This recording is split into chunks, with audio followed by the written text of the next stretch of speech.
আসসালামু আলাইকুম। আশা করছি সবাই বেশ ভালো আছেন। আজকে খুব চমৎকার একটা আলোচনা নিয়ে এখানে দাঁড়ানোর সুযোগ পেয়েছি, এই জন্য প্রভুর কাছে অশেষ কৃতজ্ঞতা প্রকাশ করছি। আজকে আলোচনার বিষয় আপনারা শুনেছেন, যতক্ষণ শ্বাস ততক্ষণ। এটি আমাদের জীবনের সাথে ওতপ্রোতভাবে জড়িত। আমরা একটা ছোট্ট গল্প দিয়ে শুরু করতে পারি। গল্পটি খুব চমৎকার। একটি ঘরে 4টি মোমবাতি ছিল। 4টি মোমবাতি একটি আরেকটির সাথে কথোপকথন শুরু করলো। তো একটি মোমবাতি বলে উঠল, আমার নাম বিশ্বাস, আমি বেশিক্ষণ জ্বলে থাকতে পারি না। এই বলে সে নিভে গেল। পাশে আরেকটি মোমবাতি বলে উঠল, আমার নাম ভালোবাসা, যদি বিশ্বাস না থাকে তাহলে আমি ভালোবাসা থাকতে পারি না। এই বলে সেও নিভে গেল। পরে মোমবাতি বলে উঠল, বিশ্বাস আর ভালোবাসা যদি না থাকে তাহলে আমিও সেখানে থাকতে পারি না। আমার নাম শান্তি।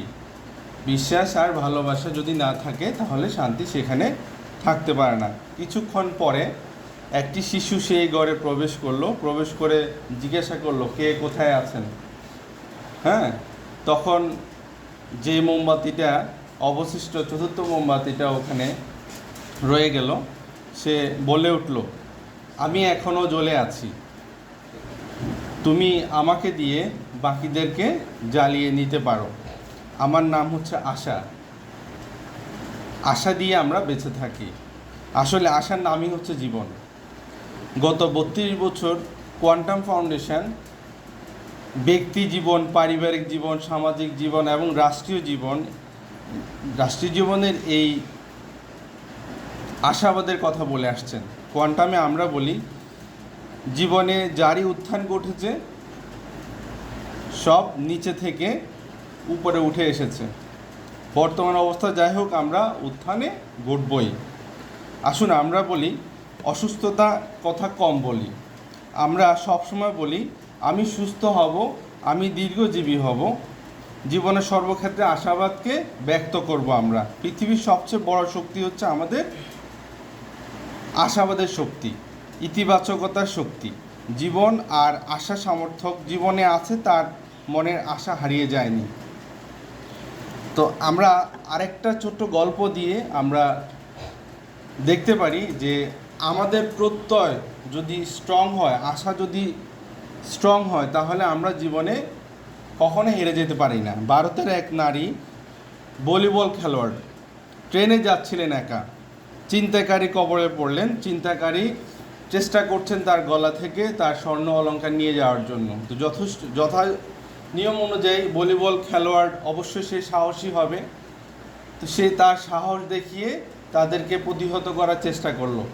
তো প্রতিহত করতে গিয়ে ছিনতাইকারীরা তাকে এক পর্যায়ে ট্রেন থেকে ধাক্কা মেরে ফেলে দিল। যখন দেখছে কিছুই নিতে পারছে না, তখন তাকে ট্রেন থেকে ধাক্কা মেরে ফেলে দিল। ফেলে দেওয়ার পরেই সে পাশের ট্রেন আরেকটা লাইনের উপরে তার পা পড়লো। সেখান থেকে আরেকটা ট্রেন আসলো, তার পায়ের উপর দিয়ে ট্রেনটা চলে গেল। তার পাটা যথাযথ অবস্থা, ভয়াবহ অবস্থা হয়ে গেল। সারা রাত সে ওখানে পড়েছিল।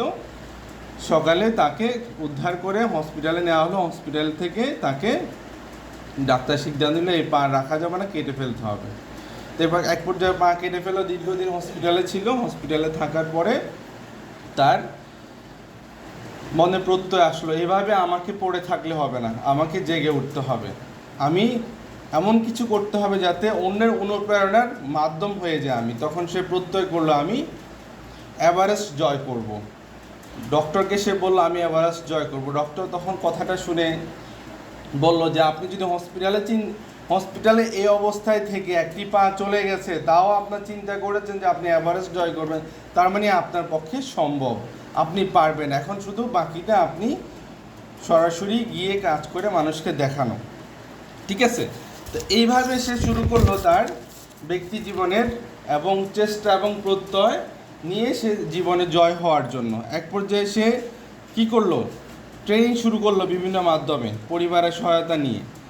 এর মাঝে তার দেখা গেল তার বাবাও নেই, তার মাই তাকে জীবনে গড়ে তুলেছিল। তো বিভিন্ন সহযোগিতা ট্রেনিংয়ের মধ্য দিয়ে সে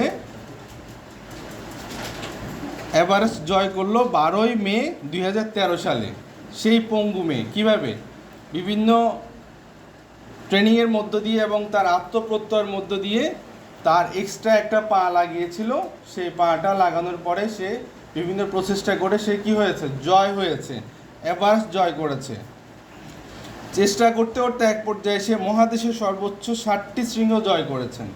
তাহলে কি আমাদের পক্ষে সম্ভব নিজের জীবনের অগ্রগতিতে এগিয়ে যাওয়ার জন্য? এই মুহূর্তে আমাদের জীবনে ঝড় তুফান বিভিন্ন কিছু আসতে পারে, আমরা ভাবছি জীবনের শেষ হয়ে গেছি, আমরা আসলে বলবো, আমরা তাকে বলবো, আমরা আপনার তো দম আছে, আপনার মন আছে, সেই মন আশাকে ধারণ করতে পারে বিশ্বাস, তাহলে আপনার সবই আছে। যদি আপনার মনে বিশ্বাস থাকে তাহলে আপনার সবই আছে। আমাদের নবীজি সাল্লাল্লাহু আলাইহি সাল্লাম বলেছেন, সকালে ঘুম থেকে উঠে যদি আপনি দেখেন আপনি ঘরে নিরাপদ আছেন, সুস্থ আছেন, ঘরে সারাদিনের খাবার আছে, তাহলে আপনাকে ভেবে নিতে হবে আপনার জীবনে সব আছে। বাইবেলে বলা হয়েছে কি খাবে, কি পান করবে, কি পরিধান করবে এই নিয়ে চিন্তা করো না। জীবনে খাবার পোশাক থেকে গুরুত্বপূর্ণ নয়। পাখির দিকে তাকাও, পাখিরা কিভাবে বেঁচে থাকে? পাখিরা বেঁচে থাকে, তাদের ঘরে কোনো খাবার জমা থাকে না, তারা কোনো শস্য বপন করে না, তবুও তাদেরকে সৃষ্টিকর্তা কী করে, বাঁচিয়ে রাখে। তো সেই তাদের দিকে তাকিয়ে আমাদের কি করতে হবে, নিজের জীবনের উদ্দীপনা নিয়ে আমাদের এগিয়ে যেতে হবে। তা আমাদের অন্তরায়গুলা কোথায়? অন্তর্গত নেতিবাচকতার মধ্যে আমরা বেশি আঁকড়ে থাকি। তো অধিকাংশই মানুষের বিশ্বাস নিয়ে এগিয়ে যেতে চায়। আসলে আধুনিক বিশ্বে একটা কথা আছে, বোকারা সব ব্যাপারে নিশ্চিত আর বুদ্ধিমানরা সব ব্যাপারে সংশয়পূর্ণ। সৃষ্টিকর্তার প্রতি মানুষের যে পরিপূর্ণ বিশ্বাস তাও যেন আছে আবার নেই। অথচ পবিত্র কোরআনে বলা আছে, কখনো হতাশ হও না, দুঃখ করো না, সত্যিকার বিশ্বাসী হলে আমাদের উত্থান সুনিশ্চিত, তোমরাই বিজয়ী হবা। ইতিবাচক হন, সমস্যা থেকে পরিত্রাণ পাবেন। আমরা সবসময় ইতিবাচকতার মধ্যে থাকতে হবে। ইতিবাচকতার মধ্যে যখন আমরা থাকবো, আমাদের জীবনে নতুন সুযোগ তৈরি হবে, সমস্যা থেকে আমরা বের হয়ে আসতে পারবো। কোয়ান্টামে আমরা বলি, যে মাটিতে আপনি পড়েন সেই মাটি ধরে আপনি আবার উঠে দাঁড়ান। তো আমাদের করণীয় কি? আমাদের করণীয় আমরা নোট নিতে পারি। 1 নম্বর পয়েন্টস হচ্ছে ভাবনাকে দূষণমুক্ত করতে হবে। আমাদের মনের যে ভাবনাগুলো আছে, মনের ভাবনা থেকে দূষণমুক্ত করতে হবে, বীজগুলো দূর করে ফেলতে হবে, নেতিবাচক চিন্তা দূর করতে হবে। নেতিবাচক ভাবনা মনে এলে বলতে হবে কি, তওবা তওবা, বাতিল বাতিল। অথবা তওবা মানে কি, ধর্মীয় দৃষ্টিকোণ থেকে স্রষ্টার কাছে ক্ষমা চাওয়া, আর বাতিল মানে মস্তিষ্ক থেকে দূর সরিয়ে দেওয়া নেতিবাচক কথা। তো দিনে 10 বার আমরা মনে মনে আরেকটি অটো সাজেশন প্র্যাকটিস করতে পারি, সেটি হচ্ছে ভালো ভাববো, ভালো বলবো, ভালো করব, ভালো থাকবো। দ্বিতীয় পয়েন্ট আমরা আসি, নিজেকে ভাগ্যবান মনে করুন। একটি প্রবাদ আছে, ভগবানের বোঝা ভগবান বয়, ভাগ্যবানের বোঝা ভগবান বয়। আমি যদি ভাগ্যবান হই তাহলে সৃষ্টিকর্তা আমার বোঝা বইবে। তো আমাদের দৃষ্টিভঙ্গি কী করতে হবে, আমি একজন ভাগ্যবান মানুষ। তৃতীয় পয়েন্ট আমরা আসি, সক্রিয়াকে জীবনের সঙ্গী করে নিন। প্রতিদিন ঘুমানোর পরে ঘুম তো ভাঙে, সেই ঘুম থেকে ওঠার পরে আমরা কি করব, শুকর আলহামদুলিল্লাহ অথবা থ্যাঙ্কস গড, প্রভু তোমাকে ধন্যবাদ একটি নতুন দিনের জন্য।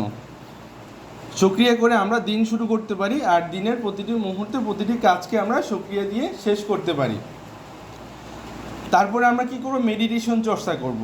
মেডিটেশনে আমরা নিমগ্ন হব। মেডিটেশনে নিমগ্ন হন প্রতিদিন। একজন ধ্যানীর মাথা সবসময় ঠান্ডা থাকে। তো আমরা যদি মেডিটেশন চর্চা করি আমাদের মস্তিষ্ক ঠান্ডা থাকবে। আর নিয়মিত আমরা 2 বেলা মেডিটেশন অনুশীলন করব। আর যদি আমরা মেডিটেশন কোর্সটি না করে থাকি তাহলে আগামী 19, 20, 21, 22 জুলাই কোয়ান্টাম মেথড কোর্সটি আছে, সেটি আমরা পড়ে ফেলব। তাহলে আমরা জীবনের সঠিক গতি খুঁজে পাবো এবং সুনির্দিষ্ট দিক নির্দেশনা অনুশীলন করে আমরা এগিয়ে যেতে পারবো। পঞ্চম পয়েন্ট হচ্ছে আশাবাদী লাইফস্টাইল আপনাকে আশাবাদী রাখবে। কি বলছি, কি খাচ্ছি, কি কাজ করছি ইত্যাদি সব কিছু আমাদের মনোজগতকে প্রভাবিত করে ফেলে। তাই পুরো জীবনটাকে ইতিবাচক আশাবাদী রাখা জরুরি। আশাবাদ মানুষকে বাঁচিয়ে রাখে। কল্যাণকর কাজেও সঙ্গে একাত্ম থাকুন। সবসময় সঙ্গের সাথে থাকবেন। এই যে আমরা একটি সৎসঙ্গের সাথে আছি, একটি সৎসঙ্গে আমাকে ডেকেছে, আমি এখানে জীবনের জন্য এসেছি। এই সৎসঙ্গের সাথে যখন আমরা থাকবো তাহলে আমরা জীবনে এগিয়ে যেতে পারবো। যারা সবসময় ভালো কাজে ব্যস্ত থাকে তাদের হতাশ হওয়ার কোনো সুযোগ নেই। সেই সাথে আশাবাদী ও ইতিবাচক মানুষের সঙ্গে আপনাকে রাখবে উজ্জীবিত। তাই ভালো কাজে ব্যস্ত থাকুন এবং এমন মানুষের সান্নিধ্যে থাকেন যারা আপনাকে অনুপ্রাণিত করবে। সবসময় সঙ্গের সাথে থাকবো, সঙ্গ আমাকে এগিয়ে নেওয়ার সঠিক দিক নির্দেশনা দিবে। তো আমরা একটা চমৎকার কবিতা দিয়ে আজকের আলোচনা শেষ করতে পারি।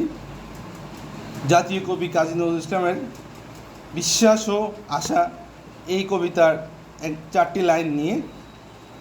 পূর্ণ পরম বিশ্বাসী হও, যাহা চাও তাহাই পাও, তাহারে ছুঁয়ো না সেই মরিয়াছে, বিশ্বাস যার নাই, চাওয়া যদি হয় বৃহৎ, বৃহৎ সাধনাও তার হয়, তাহারেই দুয়ারে প্রতীক্ষা করে নিত্য সর্বজয়। তো আমাদের আজকে আলোচনা সারমর্ম যদি আমরা জানি তাহলে আমাদের সর্ব অবস্থায় নিজের মধ্যে বিশ্বাসী হতে হবে, সর্ব অবস্থায় আশাবাদী হতে হবে, আশা নিয়ে আমাদের জীবন এবং একটি সৎসঙ্গের সাথে আমাদের সবসময় থাকতে হবে। আজকে যেভাবে সঙ্গের ডাকে আমরা এসেছি, সঙ্গের সাথে লেগে থাকবো, তাহলে আমাদের জীবনের প্রতিটি মুহূর্ত হবে নিরাপদ। যদি একা থাকতে চান তাহলে একা চলুন, যদি বহুদূর যেতে চান তাহলে সঙ্গের সাথে চলুন। তা আমরা অবশ্যই সবাই অনেক দূর যেতে চাই, তাহলে আমরা সঙ্গের সাথে চলবো এবং সঙ্গের সাথে থাকবো। ধন্যবাদ, সবাই ভালো থাকবেন। আসসালাম।